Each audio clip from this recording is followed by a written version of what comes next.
उत्तर प्रदेश के एक छोटे से गांव में गंगा नाम की एक गरीब विधवा महिला रहती थी। उसका एक ही बेटा था जिसका नाम मोहन था। गंगा का पति कई साल पहले बीमारी के कारण दुनिया छोड़ चुका था। उसके बाद गंगा ने अकेले ही अपने बेटे को पालने का जिम्मा उठाया। गंगा सुबह सूरज निकलने से पहले उठ जाती और गांव के लोगों के खेतों में मजदूरी करने चली जाती। कभी किसी के घर बर्तन मांजती तो कभी कपड़े धोती। दिन भर की कड़ी मेहनत के बाद उसे मुश्किल से इतना पैसा मिलता कि 2 वक्त की रोटी का इंतजाम हो सके। लेकिन गंगा का एक सपना था। वो चाहती थी कि उसका बेटा पढ़ लिख कर बड़ा आदमी बने और गरीबी से बाहर निकले। एक दिन मोहन ने अपनी माँ से कहा, माँ, मेरे स्कूल के सभी बच्चों के पास नए जूते हैं। मेरे जूते तो पूरी तरह फट चुके हैं। मोहन की बात सुनकर गंगा का दिल टूट गया। उसने बेटे के पैरों की तरफ देखा। सच में उसके जूते जगह जगह से फटे हुए थे। उस रात गंगा को नींद नहीं आई। वो सोचती रही कि आखिर अपने बेटे के लिए नए जूते कैसे खरीदे। अगले दिन उसने गांव में और ज्यादा काम करना शुरू कर दिया। कई बार वो भूखी रह जाती, लेकिन बेटे के लिए पैसे बचाती रही। करीब 1 महीने बाद उसने थोड़े थोड़े पैसे जोड़कर मोहन के लिए नए जूते खरीदे। जब मोहन ने जूते देखे तो उसकी खुशी का ठिकाना नहीं रहा। वो खुशी से माँ के गले लग गया। माँ, आप दुनिया की सबसे अच्छी माँ हो। गंगा की आंखों में आंसू आ गए। उस दिन उसे लगा कि उसकी सारी मेहनत सफल हो गई। समय बीतता गया। मोहन पढ़ाई में बहुत तेज था। गांव के मास्टर जी भी उसकी तारीफ करते थे। लेकिन गरीबी हर कदम पर उनका रास्ता रोकती थी। एक दिन स्कूल में घोषणा हुई कि शहर में होने वाली प्रतियोगी परीक्षा में भाग लेने के लिए 100 रुपए जमा करने होंगे। मोहन घर आया और उदास होकर बैठ गया। माँ ने पूछा, क्या हुआ बेटा? मोहन बोला, कुछ नहीं माँ।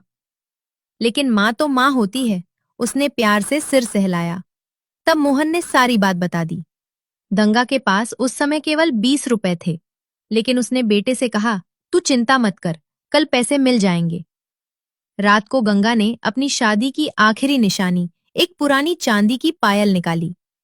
वो पायल उसके पति ने उसे शादी में दी थी। गंगा उसे देखकर रो पड़ी। लेकिन अगले ही पल उसने पायल बेच दी और बेटे की फीस भर दी। मोहन को ये बात नहीं पता थी। वो परीक्षा देने गया और पूरे जिले में पहला स्थान हासिल कर लिया। जब परिणाम आया तो पूरा गांव खुश हो गया। लेकिन गंगा की खुशी सबसे ज्यादा थी। उसे लग रहा था कि उसका सपना धीरे धीरे पूरा हो रहा है।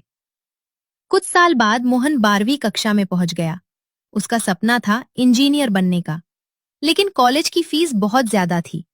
मोहन ने माँ से कहा, माँ रहने दो, मैं पढ़ाई छोड़ देता हूँ और काम करूंगा। गंगा ने गुस्से में कहा, अगर तूने पढ़ाई छोड़ी तो मुझसे बुरा कोई नहीं होगा। मोहन चुप हो गया।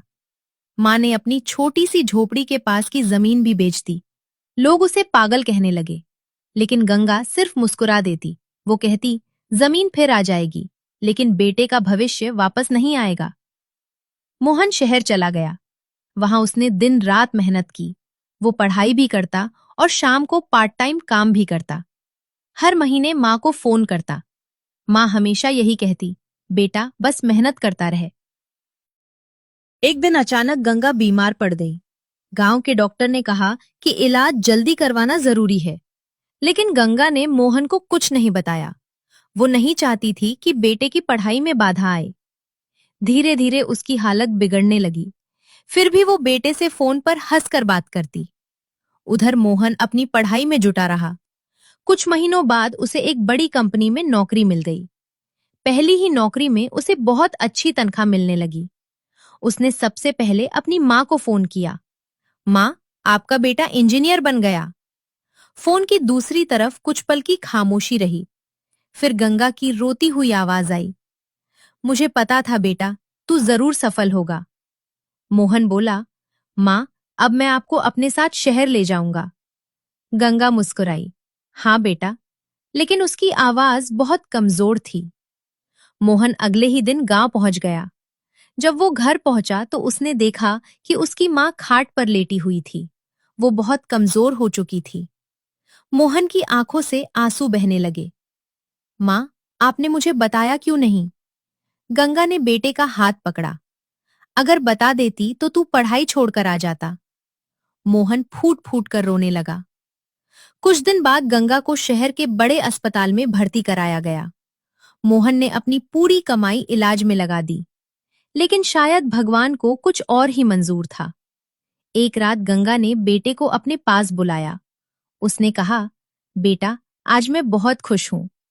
मोहन रोते हुए बोला, माँ, ऐसी बातें मत करो। गंगा मुस्कुराई, मैंने गरीबी में जिंदगी बिताई, लेकिन आज मेरा बेटा सफल है। मुझे अब कोई दुख नहीं है। उसने कांपते हाथों से बेटे के सिर पर हाथ रखा। हमेशा अच्छे इंसान बने रहना। मोहन मां का हाथ पकड़कर, लेकिन कुछ ही देर बाद गंगा की सांसें थम गईं। उस दिन मोहन की दुनिया उजड़ गई। जिस मां ने खुद भूखी रहकर उसे खिलाया था, जिस मां ने अपनी खुशियां बेचकर उसका भविष्य बनाया था, वो हमेशा के लिए चली गई थी। कई साल बीत गए। मोहन अब एक बहुत बड़ा इंजीनियर बन चुका था। उसके पास बड़ा घर, गाड़ी और हर सुख सुविधा थी। लेकिन जब भी वो अपनी सफलता देखता, उसकी आंखों के सामने अपनी मां का चेहरा आ जाता। उसने अपने गांव में एक स्कूल बनवाया। स्कूल का नाम रखा मां गंगा शिक्षा मंदिर। स्कूल के उद्घाटन के दिन मोहन मंच पर खड़ा था। उसकी आंखों में आंसू थे। उसने कहा, आज मैं जो कुछ भी हूं, अपनी मां की वजह से हूं। दुनिया में मां से बड़ा कोई भगवान नहीं होता। पूरा गांव तालियों से गूंज उठा। लेकिन मोहन की नजर आसमान की ओर थी। उसे ऐसा लग रहा था जैसे उसकी मां ऊपर से मुस्कुरा रही हो।